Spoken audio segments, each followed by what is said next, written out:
Hello,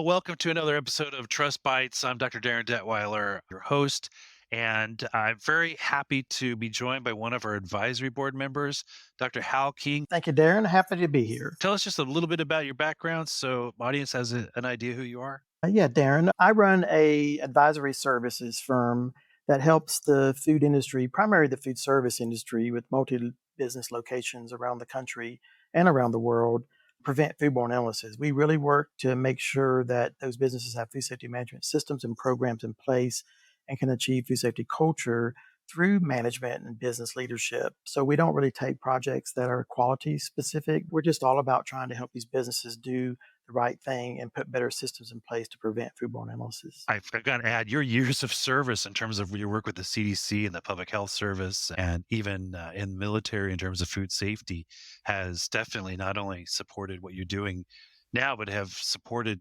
entire industries and businesses and consumer safety for many, many years.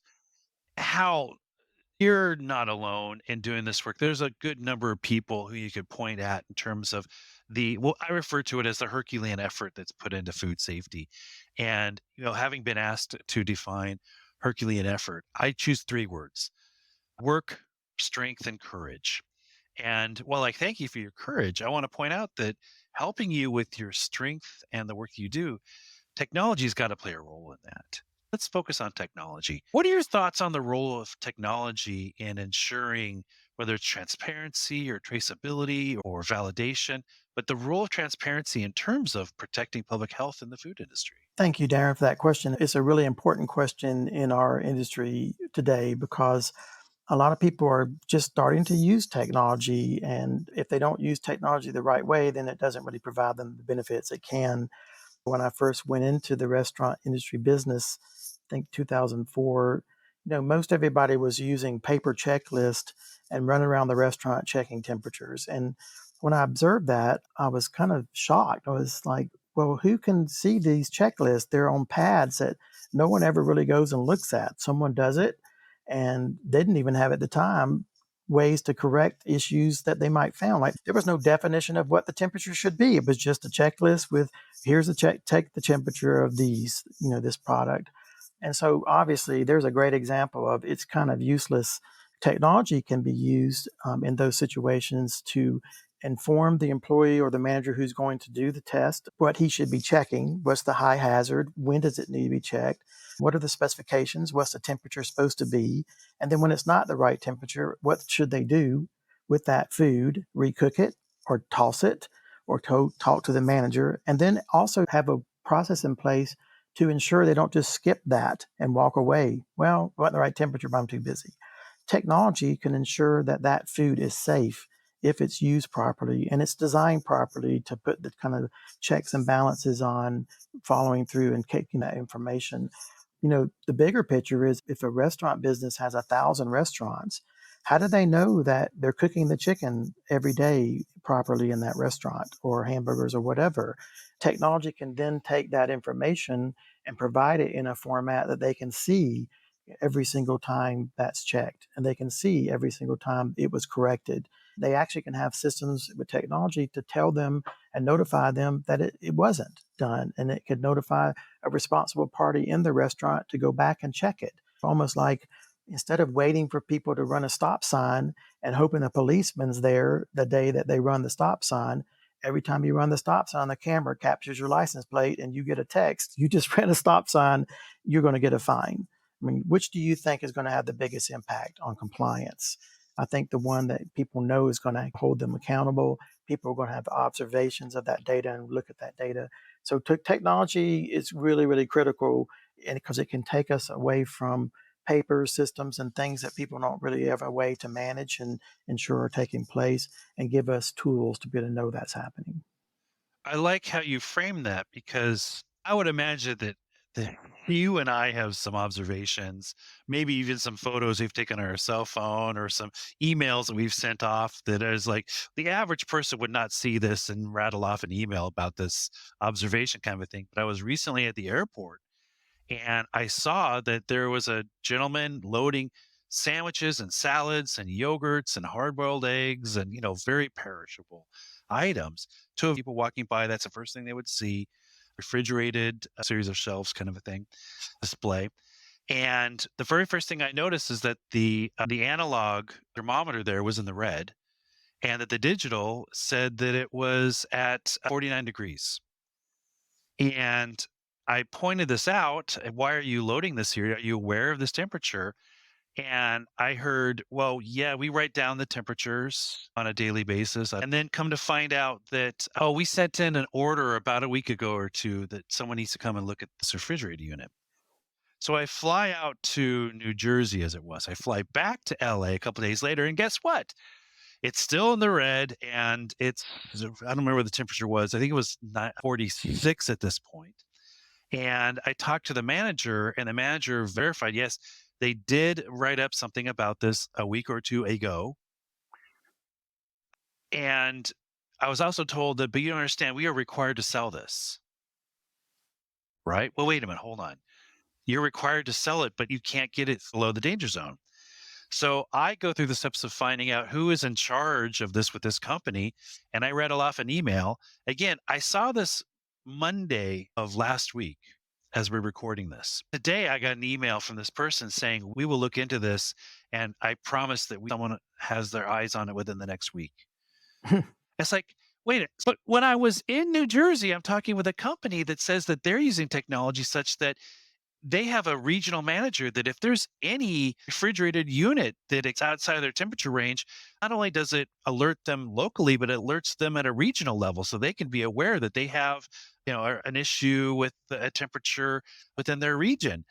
To me, look at the difference between technology giving instantaneous Hmm. notification alert, whatever, to not only local but regional level leadership Hmm. versus a paper trail of promises and emails and we'll get to you. And now it'll Hmm. be 3 weeks at least. But originally, when I talked to them, they said a week or two.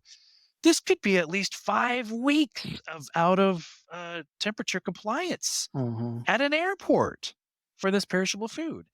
That to me is one of those, incredible examples of just the difference between a paper-based system and technology. Darren, there's a great example of this same kind of situation that kind of affects let's say, a restaurant and a vendor that's supposed to be taking care of the restaurant. Without the use of technology, it's not going to change anything. I don't know if you remember years ago, there was a restaurant business in New York City that people were filming rats running around the restaurant while it was Right. closed, and they're doing it with their phone. I've been in that business long enough to know that sometimes when you're in New York City or Chicago or Florida, you're going to have rodent infestations. So you have to find ways to prevent them, right? One of the most common things that happen when rodents get into an environment and they're there at night running around on surfaces and stuff, and it's just it's horrible. It's unhealthy. And it causes foodborne illnesses. They carry salmonella and everything else, all over the place, and they urinate everywhere. This sounds gross, right? And one of the ways you can get confidence that a restaurant could operate safely under those conditions is first, obviously, get the rats out, right, and exclude them and put things in place, clean up everything, double sanitize everything, make sure the environment's clean. But when you're in a high pressure environment like New York City or other places, they're going to come back. And so one of the criteria in those years ago was we'll have our third party pest control come in and inspect the traps to tell us if the rats are back or the mice are back. And so obviously coming back every few months or every 30 days is not enough because first of all, they may see them, but it's a little bit late. How long have they been in there? And now they're back Right. infesting the restaurant, and they now found the traps are full. You don't want the employees to go check the traps. They're making food. We don't need that happen. So how do we get a business that third party come in and inspect traps every day when we really need that at a minimum to ensure that we're preventing reinfestation of that restaurant, they're going to charge us $150 every time they come out there. And they don't even have the personnel to come in every day. They've got hundreds and hundreds of restaurants in every city and every locale where they're actually servicing these different brands. Well, how do you do that? Well, technology allows you to put systems in traps. And as soon as they capture a rat or rodent, it can notify the manager. And so if a person like the vendor, third party can't get out there and remove it, you could shut the restaurant down. You could protect the public health by knowing that you're getting suppression on this issue, or the vendor can actually come and the restaurant shuts down temporarily and they get rid of the rats again. Technology is moving us to a place where we can get more rapid ways of corrective actions. Otherwise, we just leave them there. And just like you said with temperature, I would love to see us have a temperature monitor on hot water. How many times have I been in restaurants and I go, "Where's your hot water?" "Oh, the hot water tank busted or broke." "When did that happen?" "Oh, a couple of months ago." Well, if the health department goes and finds that there's no hot water, they would shut them down. But they can't get in there every month when these events happen. But if a monitor system was in place that says there's no hot water, we need to get action on this. And of course, I think we talked about this in the first episode about trust. You are going to have companies with integrity and put trust in place to ensure that that's being done right. But we do need the systems and technologies to help us do that, because those that need to do it and should do it, maybe one day there's a regulation for it. Hey, if you're going to run a restaurant, we need to see your data on hot water temps from your monitoring technology. I hope that's the case one day, because those are the ways we can have a regulatory authority check technology to ensure food safety, not just inspecting restaurants. I'm not saying inspection of restaurants is not a good thing. It's important, but we need to have them linked to the technology that helps us have better assurance of safety in the Sure. restaurant. Well, assurances of safety in restaurant and retail, it's not limited. We've talked about temperature control, we've talked about Mhm, rodent control, but there's a lot of conversation, especially at the FDA level, about transparency and traceability. And when we mhm. look at whether it is, can we verify that this came from this location? Can we verify that it was produced in an allergen free location? Can we verify that it actually met the requirements for being certified as this or certified as that? There's so much effort that goes into that certification. And yes, there are incidents of and examples of counterfeiting or falsifying information. But if we just simply rely on the one step back approach to, well, I got it from my distributor or I got it from this person, but I don't know where they got it from. Again, that trust being engaged in a part of that trust, I could see how technology could help in that transparency and traceability of those very quality certification validation efforts of your foods. Are you seeing this now? The pressure on restaurants to be able to, perhaps use technology to validate the certifications of the food that they say, if it is allergen free or if it's, whatever it is on the menu, that we're not just taking the word from our distributor, we're going beyond that? We all know about the FSMA requirements for traceability, and restaurants are going to be required to comply Right. to that, be able to show an FDA investigator where the food came from in real time in that restaurant in that day. And that's good for FDA and CDC, because that helps them kind of eliminate where the source might not be and find where the source of the contamination that causes an illness or during an outbreak investigation is going on. But I'll tell you where the businesses are seeing the value of this now. They're seeing the value within their own internal product withdrawals and recalls. So here's how it works. Technology's there. They can look on their system and go, we get romaine lettuce from 3 suppliers in 1,000 restaurants in 25 states. And we just got told by a romaine supplier that they had the USDA come in and find stuff in one of the processing plants, and they want them to consider voluntarily pulling this product. Not a recall, not national, not reported, no foodborne illnesses, right? Well, trustworthy companies would want to try to find where that product is, okay, and pull it out. They don't want to go and just pull out all romaine lettuce in all restaurants, because that's a huge cost. Well, now they have a tool. They can say, you know what, from that lot and that date and that processing plant, I could actually find the needle in the haystack. And I only had to pull it out of 50 restaurants, and I can tell them, notify them, pull it out, and I don't serve it. I'd basically just help prevent a potential, issue with a foodborne illness, because I was able to control that, and no one would know about it. No one. It wasn't just in terms of foodborne illness issue. You saved, in this scenario, significant economic impact for the Exactly. company.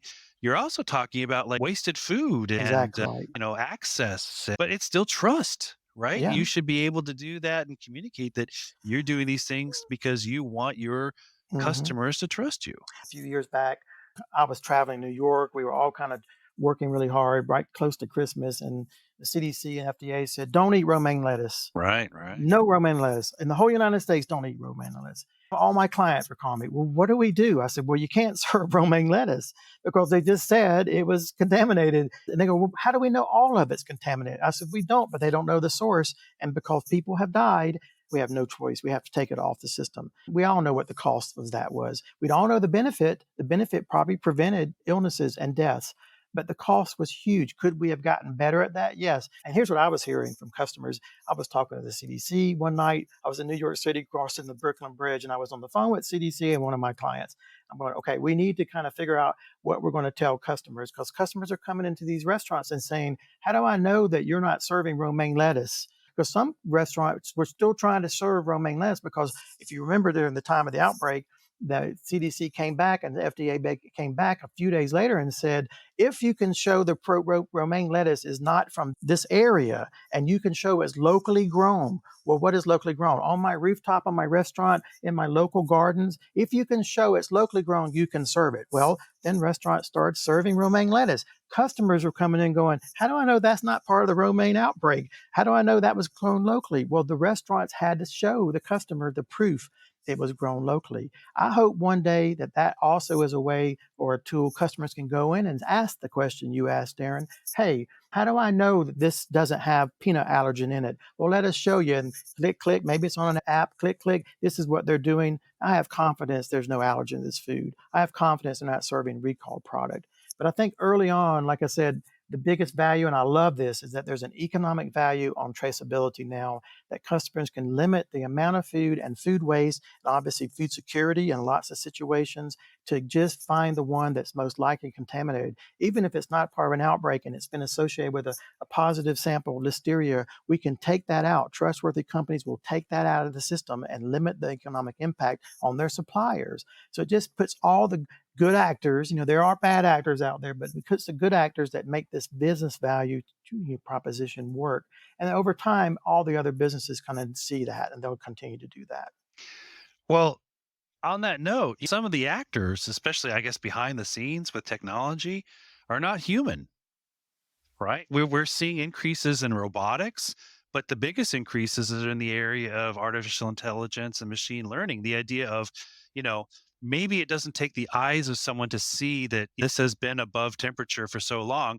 Maybe we can program into the system the idea of looking at that pattern and looking at that tendency and saying, look, maybe if the data shows this over time, then it automatically sends out a report rather than someone having to put their eyes on that Right. and make those actions. Let's talk about like artificial intelligence and machine learning. And we talk about benefits and Yeah. then maybe talk about, are there some potential risks or hazards or even Hmm. obstacles to overcome? Yeah, the biggest benefit to me is what you just described. I have hundreds and hundreds of suppliers, and I'm tracking surveillance data on pulling product, looking for bones in my DCs because I've got X-rays of the chicken, say, in my plants. I'm monitoring my customers to see if they got a bone and nugget. Customers call in or they write in, "I got a bone, I bit into a bone." I've got this whole milieu of data. I can't put my eyes on that. I can do exception reporting. Let's say I get an email that says you got a bone, someone bit into a bone and broke a tooth, whatever. And so I get that works. I got exception reporting, but that works if I have a restaurant that maybe has 100 transactions a day. If I got 1,000 restaurants doing 2 million transactions a day, I can't put my eyes on that. Even with exception reporting, that was what we were doing in the old days, right? Getting an email saying you got a problem here, and now I can put my folks on that. But there's so limited amount of resources to be able to do that kind of work. AI gives us the ability. I mean, think about this. And I thought about this the other day about these new AI models that are connected to the internet. They can feed all this stuff that's on the internet through the AI, and not that it's going to go read everything in there, but it will find what it needs and it has access to it. and it's quick. I've used one. I asked it some really tough questions. I said, "Who's Hal King? He did this, something that no one would know this." I was and did research funded by the WHO with the CDC and the Carter Center in West Africa and Ghana in a city called Accra on a project that was funded by the CDC. So all those are public records, but you would never be able to find that out about me. This thing finds it. It talks about what was published, the papers that came out of it, the grant that was funded, the people that were responsible. If it's out there, it can find it. So think about the data that could actually be monitored to help us have better assurance of safety by an AI, like you said. It's not having to put our eyes on, it's monitoring. And now exception reporting is it's already done something about it. It's not just, okay, here's what we found, but it's taught to have actions. We found this. This is what we found. Now it actually takes action. It calls the manager, checks the manager, gets confirmed the data is still there, and it comes back and gives a loop back. And you may not ever see it. It's over here just saying it was taken care of. Could be that way in suppliers, checking products from suppliers through the DCs before it gets to the stores. AI gives us the ability to check things faster. So while it's en route and transit from a distributor to a restaurant, you even have the potential of AI redirecting that product before it even gets to the restaurant. So I just think AI has a huge amount of benefit to be able to help us get better at monitoring safety. I hope that maybe the FDA does it too. We need better systems in manufacturing plants where AI can tell FDA these are the plants that we should be inspecting because we don't have the resources to do that. Frank Giannis mentioned that before. We said they used AI systems to determine which ships and containers on ships they should inspect to try to find bad actors in foreign imports of food, right? And I think they did 300%. He said 300% better at catching which ones they should go inspect based on risk models from AI. So I think it has a huge potential to help us. Well, it's so easy to get caught up in the how behind doing things, right? How are we going to do this? How are Mhm. we going to do this? And if you're looking at technology, one of the first complaints you hear is that, oh, we collected all this data. Okay, I get that. Right? You wanted to convert the big collection of data to actionable information. Mhm. Okay, so now you have this actionable information. Well, we actually have to take action, right? Yeah, Because you don't want to just sit on this actionable information. And what good does it do to take action after the fact, after consumers have already been harmed, after the food's yeah. already been consumed, right? So that timely response to action based on actionable information requires a wealth of data to be collected and a lot of thought into when and where are you collecting this data and what questions are you asking and things of that nature. So it's a bit of a process. It's not just collecting the data, and the artificial intelligence and the machine learning can really help us fine tune that pyramid up to that most desirable. We're taking action immediately and we're getting Mhm. results now, because this is where you're going to see the value in your reliance on technology in this way, and also where you're going to be having your most options available to you and the most impact in terms of reducing liabilities, reducing whether it's Right, right. food waste or economic loss or obviously consumer harm. Mm. So it's one thing to look at potential benefits of it.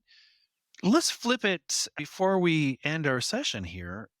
What could be seen as some potential risks or threats or obstacles in terms of technology like this? We talked about this in the prior episode. Talked a little bit about this episode.